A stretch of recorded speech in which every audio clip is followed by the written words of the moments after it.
올해 특허가 만료되는 서울 시내 면세점 3곳의 운영자가 내일 선정됩니다. 롯데면세점 소공점, 롯데면세점 월드타워점, 그리고 SK그룹의 워커힐 호텔 면세점, 이렇게 3곳이 올해 11월이나 12월에 각각 특허가 만료되기 때문입니다. 현재 롯데와 SK그룹이 면세점 추성에 총력을 기울이고 있는 가운데 두산과 신세계가 강도 높은 사회 공헌을 약속하면서 새로운 사업자로 출사표를 던졌습니다. 기업 총수들도 면세점 사업자 선정을 위해서 광폭 행보를 보이고 있습니다. 특히 심사 점수에서 사회 공헌이 가장 높은 배점을 차지하자 앞다퉈서 사회 환원 기부 계획을 발표하기도 했습니다.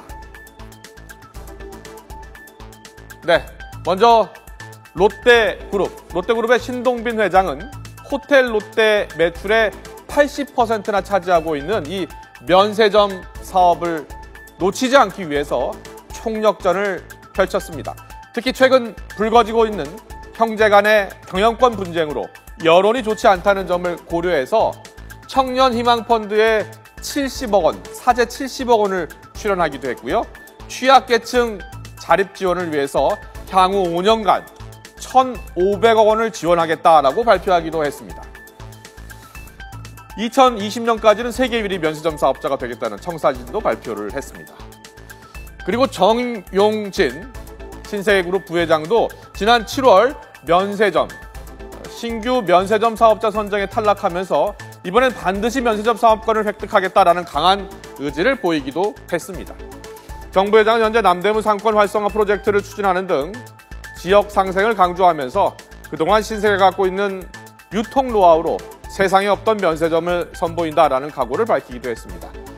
다음은 두산의 박용만 회장인데요.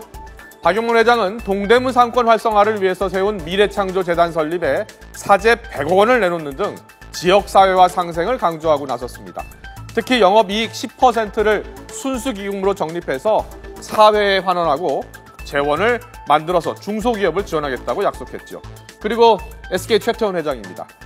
지난 8월 광복절 특사로 사면을 받은 SK 최태원 회장은 상대적으로 조용한 행보를 보이고 있습니다. 하지만 그룹 차원에서 2,400억 원에 달하는 이 사회 공헌을 약속하는 등 기업의 사회적 책임을 강조하면서 워커힐 호텔 면세점 추성에 나섰습니다. 자, 최근 몇 년간 국내 면세점 매출은 급성장하고 있습니다. 지난해 8조 3천억 원을 넘어섰습니다. 특히 지난 7월 HDC 신라와 한화갤러리아가 신규 면세점 사업자로 선정되면서 국내 면세점 시장은 더욱 치열해졌습니다. 내일 사업자가 누가 선정되느냐에 따라 면세점 사업의 지각 변동이 예상되는 이유입니다.